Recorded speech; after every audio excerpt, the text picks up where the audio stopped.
నమస్తే. ఇప్పుడు మీరు చూడబోతున్న వీడియో ఖచ్చితంగా మీకు ఉపయోగపడుతుంది, నచ్చుతుంది కూడా. మరి మీకు నచ్చిన విషయం నాకు తెలియాలి అంటే ఈ వీడియోని మీరు లైక్ చేయాలి, షేర్ చేయాలి, అలాగే మన ఛానల్‌ని సబ్స్క్రైబ్ చేయాలి. మీ సపోర్ట్‌ని నాకు అందిస్తారు కదా! ఓకే. ఇప్పుడు వీడియోని స్టార్ట్ చేద్దాం. నమస్తే. Welcome to our channel. నేను పద్మిని. ప్రస్తుతంతో పాటు ప్రముఖ ఆధ్యాత్మికవేత్త, వాస్తు జ్యోతిష పండితులు, లలిత ఉపాసకులు, వాస్తు జ్యోతిష శిక్షణ నిపుణులు బ్రహ్మశ్రీ నానాజీ పట్నాయక్ గారు మనతో పాటు ఉన్నారు. మాట్లాడదాం. సార్ నమస్కారం సార్. శ్రీమాత్రే నమః. సార్ లాస్ట్ ఎపిసోడ్ లో అడిగాను శశి మహాపురుష యోగం అంటే ఏంటి అని చెప్తారా? తప్పకుండా. ఫస్ట్ ఆఫ్ ఆల్ ఏంటంటే మనకి జ్యోతిషాస్త్రంలో ఉన్న కంప్లీట్ రూల్స్ తెలియకపోవడం వల్ల మనకి ఈ యోగం ఏర్పడుతుంది, ఈ యోగం ఏర్పడ్డా ఎందుకు ఫలితం వస్తుంది, ఎందుకు ఫలితం రావట్లేదు అని తెలియదు. కంప్లీట్ గా తెలియాలి దాని గురించి. ఉదాహరణకు నేను శశి మహాపురుష యోగం గురించి చెప్పాలి అంటే ఒక రోజంతా చెప్పొచ్చు, 1 డే మొత్తం చెప్పొచ్చు. అంత ఉంటుందా సార్? అంత ఉంటుంది. ఇంకా బాగా కుదిర్చి దాన్ని చాలా షార్ట్ ఫామ్ లో చెప్తే ఒక 3 గంటలు పట్టొచ్చు. అంతే. దాని బాగా షార్ట్ ఫామ్ అవతల వ్యక్తి కనుక ఆస్ట్రాలజీ మీద కించిత్ పట్టుంటే ఒక 3 గంటల్లో చెప్పొచ్చు దాని శశి మహాపురుష యోగం గురించి మొత్తం డీటెయిల్డ్ గా చెప్పాలంటే. బట్ ఇక్కడ అందరికి ఆస్ట్రాలజీ అవగాహన ఉండదు కాబట్టి ఒక 10 నిమిషాల్లో దీని గురించి చెప్తానండి. సర్వసాధారణంగా శశి మహాపురుష యోగము అంటే మనకు పంచమహాపురుష యోగాల్లో శశి మహాపురుష యోగం ఒకటి. అది శని భగవానుడి ద్వారా ఏర్పడుతుంది. శని భగవానుడి ద్వారా ఏర్పడడం ఏమిటంటే అది యోగం ఎందుకు అవుతుంది? శని అంటేనే భయం కదా అని అనుకుంటారు. కానీ మన శాస్త్రంలో ఎక్కడా కూడా శని భగవానుడి ద్వారా ఇబ్బంది ఇస్తుందని లేదు. బికాజ్ ఆఫ్ మనం ఒక చిన్న లాజికల్గా ఆలోచిస్తే సాటర్న్ మేష లగ్నం మెయిన్ అనుకుంటే 10 and 11th lord, natural 10 and 11. 10 అంటే వృత్తి, 11 అంటే లాభాలు, ఎంజాయ్మెంట్, సక్సెస్. ఇదంతా కూడా అంటే దీని అర్థం ఏమిటి? నిగూఢమైన అర్థం ఏమిటి? శనికి ఎందుకు 10, 11 ఇచ్చారంటే నీ యొక్క సక్సెస్ కానీ అంతా కూడా నువ్వు చేసే కర్మ మీద ఆధారపడి ఉంటుంది అర్థం. 10 is కర్మ, 11 is సక్సెస్. నువ్వు చేసే పని మీద ఆధారపడి ఉంటుందా ఉండదా అని చిన్నగా ఆలోచిస్తే ఎవరిని అడిగినా ఎస్ 100% మనం చేసే పని మీద ఆధారపడి ఉంటుందని చెప్పడమే 10, 11 ఇవ్వడం ఆయనకి. మరి కొంతమంది డబ్బున్న పిల్లల్ని చూస్తాం కదా సార్, తండ్రి ఫుల్ గా సంపాదించి ఉంటాడు, ఈ పిల్లవాడు ఎంజాయ్ చేస్తుంటాడు, దాన్ని ఎలా చూడొచ్చు? దాన్ని ఎలా చూడొచ్చు అంటే వీళ్ళు పాస్ట్ లైఫ్ లో బోల్డంత పుణ్యం చేసుకొని ఉండి శ్రీకృష్ణ పరమాత్మ చెప్పినట్టు, అయ్యా ఈ వ్యక్తి మరి మంచి పుణ్యం చేసుకుంటే అనుభవించే సమయానికి చనిపోతే ఏం చేస్తావు అని అడిగాడు. నేను ఎగ్జాక్ట్లీగా ఈ అబ్బాయి ఎక్కడ పుట్టాలో, అమ్మాయి కావచ్చు అబ్బాయి కావచ్చు, ఎక్కడ జన్మిస్తే ఈ అబ్బాయి చక్కగా అనుభవిస్తాడు అక్కడ జన్మిస్తాను, అక్కడ పుట్టేలా చేస్తాను అన్నాడు. అలాగే మన కర్మ యాజ్ ఇట్ ఈజ్ మనకు అక్కడ తీసుకెళ్ళి అలా పుట్టిస్తుంది అంతే. అయితే ఇక్కడ నేను మీకు శశి మహాపురుష యోగం ఫస్ట్ బేసిక్ ఏమిటి అంటే శని భగవానుడు ఎక్కడ ఉన్నా లగ్నం నుంచి 1 కానీ 4లో కానీ 7లో కానీ 10లో కానీ ఉంటే దట్ ఈస్ శశి మహాపురుష యోగం అని రఫ్గా చెప్తారు. దానికి మనం ఏం చెప్తాము? శశి మహాపురుష యోగం అంటే శని అంటే కర్మకారకుడు కాబట్టి ఉద్యోగం అద్భుతం, అది అద్భుతం, ఇది అద్భుతం అంటాం. కానీ అది ఓన్లీ బేసిక్ లెవెల్ వరకే. ఇదే శశి మహాపురుష యోగం ఇంకొకసారి నేను మీకు దీని గురించి ఒక క్లారిటీ ఇచ్చేసి ముందుకు వెళ్తాను. ఇప్పుడు ఉదాహరణకి ఇది వృషభ లగ్నం, లగ్నంలో శని ఉన్నాడు, శశి మహాపురుష యోగం. ఈ శని ఇక్కడ వృషభ లగ్నానికి ఇక్కడ కాకుండా ఇక్కడ ఉన్నాడు, శశి మహాపురుష యోగం. లేదా ఇక్కడ ఉన్నాడు, లేదా ఇక్కడ ఉన్నాడు, అంటే లగ్నం నుంచి 1, 4, 7, 10 ఏ లగ్నమైనా అని తీసుకుంటాం. కానీ ఇక్కడ మనం అర్థం చేసుకోవాల్సింది ఏంటంటే ప్రతి లగ్నానికి శశి మహాపురుష యోగం పాజిటివ్ ఇస్తుంది అనుకుంటే దానంతా అవివేకం ఇంకోటి ఉండదు. వృశ్చిక లగ్నం ఉంది, శశి మహాపురుష యోగం, శని 4లో ఉన్నాడు అంటాం. ఈ లగ్నానికి గనక శని అక్కడ ఉంటే మీకు గనక మహాదశ వస్తే అనారోగ్య పాలవుతాడు మనిషి, తెలుసా అండి? అదే ఉదాహరణకి శనికుజులకు పడదా సార్? శనికుజులకి పడదని కాదు అక్కడ ఉద్దేశం. నార్మల్ చూస్తే ఎవరైనా అంటే అలాగే అనుకుంటారు. కానీ ఇక్కడ ఉన్నటువంటిది ఏమిటంటే ఇది 1 and 6, 1 and 6 ఇది 1-6 లగ్న అంటారు దీన్ని. అంటే లగ్నాధిపతి షష్టమాధిపతి ఒక్కడే. అంటే రోగాన్ని యాక్సెప్ట్ చేయడానికి లగ్నంలో పుట్టాడు మనిషి. దీనికి కర్మకారకుడైన శని చూస్తున్నాడు, ఇస్తాడు. అట్లాగా చాలా లాజిక్స్ ఉన్నాయి. అంటే ఒక లగ్నానికి ఒక శని ఎక్కడ ఉంటే ఏ ఫలితాలు ఇస్తాడు అనడానికి ఇంత గ్రంథం రాయొచ్చు మనం. ఏదో ఒక శశి మహాపురుష యోగం పెట్టుకుని ఒక బుక్ రాయొచ్చు. ఓకే. అయితే ఈ శశి మహాపురుష యోగం సంబంధించినటువంటి విషయంలో ఉదాహరణకి ఇక్కడ ఉన్నాడు అనుకోండి శని, ఉదాహరణకి ఇక్కడే ఉన్నాడు, ఇది లగ్నం అయింది అనుకోండి, సింహ లగ్నం అయింది. ఇప్పుడు శశి మహాపురుష యోగం ఎలా ఇస్తాడు అంటే ఇక్కడ ఇతనికి వివాహం అయినప్పటి నుంచి కెరియర్ అద్భుతంగా ఉంటుంది.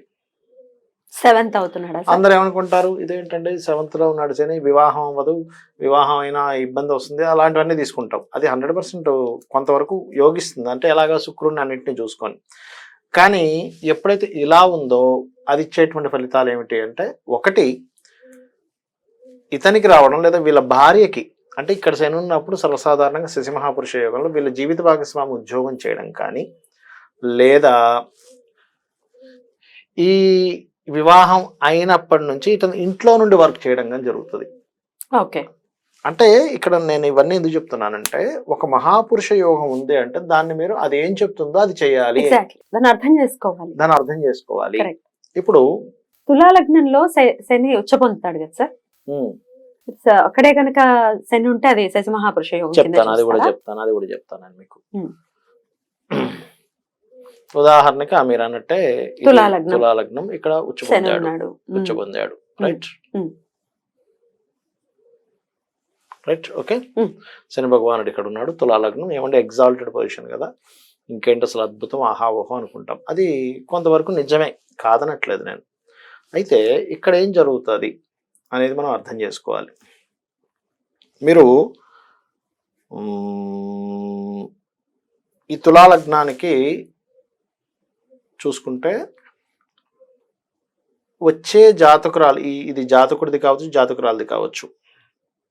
మనం ఇతను బాగా చదువుకుంటాడు అనుకుంటాం, ఇతను బాగా చదువుకోవాలంటే కుజుడు బాగుండాలి, ఇంకా శని అక్కడ ఉన్నప్పుడు. రెండవది, కుజుడు బాగుంటే ఏమవుతుంది అంటే బాగా చదువుకుంటాడు, ల్యాండ్స్ వల్ల బాగా కలిసి వస్తుంది. లేని పక్షంలో ఇతని జీవిత భాగస్వామి బాగా చదువుకుంటారు. అర్థమైందండి? ఇది చాలా, అది కొంచెం ఆస్ట్రాలజీ టచ్ ఉన్న వాళ్ళకి నేను చెప్పే లాజిక్ అర్థం అవ్వచ్చు. ఇక్కడ ఏంటంటే మనము ఇప్పుడు ఈ లగ్నం అయింది, ఇందాక మీరు తులా లగ్నం ఉన్నారు, ఇప్పుడు నేను మేష లగ్నం అంటాను. సప్తమంలో ఎగ్జాల్టెడ్ ప్లానెట్ కదా, 7th కదా. ఇక్కడ మనకి శని ఉన్నాడు కదా. ఈ శశి మహాపురుష యోగం ఎందులో ఇస్తుంది ఫలితం అంటే, ఇక్కడ మీరు మీడియేటింగ్ చేయడం ద్వారా డబ్బులు వస్తాయి. అంటే నేను మీకు ఈ విషయం ఎందుకు చెప్తున్నానంటే, ఇది మీడియేటింగ్ చేయడం ద్వారా డబ్బులు వస్తాయనే విషయం మనకు తెలియకపోతే ఆస్ట్రాలజీలో, ఇది ఇక్కడ ఉన్నప్పుడు మేష లగ్నానికి ఇది ఇక్కడ ఉన్నప్పుడు, ఇది మళ్ళీ వేరే ప్లానెట్స్ ఏదైనా కనెక్ట్ అయితే దీని దశలు మారుతుంది, దీని సిస్టమ్ మారుతుందని తెలిస్తే ఏం జరుగుతుందంటే, మనం వెళ్ళి మీడియేటింగ్ ద్వారా డబ్బులు సంపాదిస్తాం, హ్యాపీగా ఉంటాం. ఇది ఇలా ఇస్తుందని తెలియక దశమాధిపతి ఎగ్జాల్టెడ్ ఇప్పుడు నేను వెళ్ళి జాబ్ చేసుకుంటాను అంటే వర్కౌట్ అవ్వదు అంటారు. అర్థమైందండి? అట్లా అంటే ఒక మహాపురుష యోగం కేంద్రాల్లో ఉంది. సింపుల్ గా ఏం చెప్తాం, మనకు క్లాసికల్ బుక్స్ లో ఏం రాసి ఉంటుందంటే, లగ్నం నుంచి 1, 4, 7, 10లో శని ఉంటే శశి మహాపురుష యోగం, అద్భుతమైన ఆయుష్, అద్భుతమైనటువంటి ఏమంటారు జాబు, అద్భుతమైనటువంటి ఇది, అవన్నీ చెప్పేస్తాం. కానీ వాళ్ళ చెప్తూ మీరు పరాశర మహర్షి శ్లోకాలు కనుక చదివినట్లయితే అన్నీ మనం చెప్పలేము. బుధైహి అంటే పండితులు రీసెర్చ్ చేసి అనాలిసిస్ చేసుకొని వాటిని మళ్ళీ మీరు సెట్ చేసుకోవాలని చెప్పారు. ఎందుకంటే ఈ అన్ని లగ్నాలకి గ్రహాలని 10 అంటే 4 వాటిల్లో వేసి చెప్పాలంటే మీకు 3 గంటలు అనాలిసిస్ అవుతుందండి ఇది. అయితే నేను మీకు ఇది ఎందుకు చెప్తున్నానంటే, శశి మహాపురుష యోగం ఉన్నప్పుడు అది ఏమైనా స్ట్రక్ అయిందా అంటే, ఇప్పుడు ఇక్కడ శశి మహాపురుష యోగం ఉంది లగ్నంలో, ఇక్కడ ఇది ఈ లగ్నమే అనుకుందాం, తులా లగ్నం శశి మహాపురుష యోగం ఉంది, ఇక్కడ కేతువు, ఇక్కడ కుజుడు ఉన్నాడు. పాపకర్తరి అంటారు దీన్ని. ఇది చూసుకోవాలి. అంటే మన దగ్గర ఒక కారు ఉంది, కొత్త కారు, కానీ టైర్ పంచర్ అయింది, పెట్రోల్ లేదు, లేకపోతే కారు ఉంది రోడ్ మీద ఎక్కడ మనం పార్క్ చేస్తాం, ముందు వెనక తవ్వేశారు మున్సిపాలిటీ వాళ్ళు వచ్చి, కారు తీయడం అవ్వదు, అలా ఉండే పరిస్థితి. రిపేర్ చేసుకోవడం ఎట్లా సార్? మంచి పని అడిగి, మంచి క్వశ్చన్ అడిగారు. ఇప్పుడు దీన్ని రిపేర్ చేయాలి. అంటే దీనికి సంబంధించిన 2 దానాలు ఇస్తే అప్పుడు ఈ యోగం ఏర్పడుతుంది.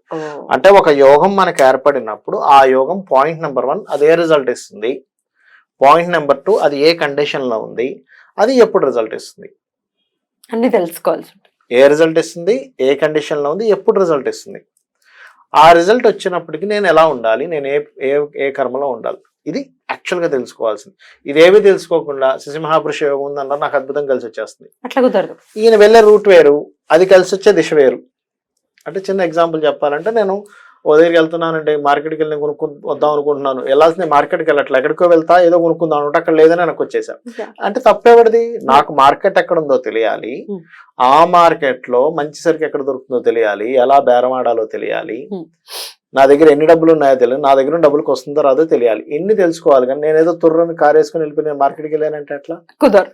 ఎలా కుదరదు, కూడా అంతే. సార్ ఇంకొక ప్రశ్న, అసలు శశి మహాపురుష యోగం మంచి యాక్టివేషన్ లో ఉంది, ఎట్లా యోగిస్తుంది సార్, ఏమేం ఫలితాలు ఇస్తుంది సార్? ఎక్కువగా శశి మహాపురుష యోగం ధనయోగాన్ని ఇచ్చింది అనుకోండి. అది నూనె, ఆయిల్, ఐరన్, కన్సల్టెన్సీ సెంటర్స్ ద్వారా మీకు డబ్బులు వస్తాయి, గుర్తుపెట్టుకోండి. అలా కాకుండా గృహయోగం ఇచ్చింది అనుకోండి శశి మహాపురుష యోగం, అవన్నీ కూడా ఏం చేస్తుంది అంటే లాంగ్ టర్మ్ ఇన్వెస్ట్మెంట్స్ ద్వారా డబ్బులు ఇస్తుంది మీకు. అంటే ఏంటి, ఎప్పుడో అప్పుడెప్పుడో కొన్నామండి, అసలు 20,000 కొన్నామండి, అలాంటి ఇప్పుడు 5 కోట్లు అయిందండి అంటే గమనించండి. అలాంటి కేసెస్ చాలా చూసా, జూబ్లీ హిల్స్ లో చూసా. అంటే 1980s లో కొన్నారు సార్ మా వాళ్ళు, అప్పుడు ఎంతండి ఇది మొత్తం కలిపితే 21,000 వచ్చిందండి, ఇప్పుడు అది దాదాపుగా 21,000 వచ్చినటువంటివి ఇప్పుడు అంటే బ్యూటిఫుల్ గా మాకు ఎక్స్ప్లెయిన్ చేశారు sir. Thank you so very much. నమస్తే. శ్రీమాత్రే నమః.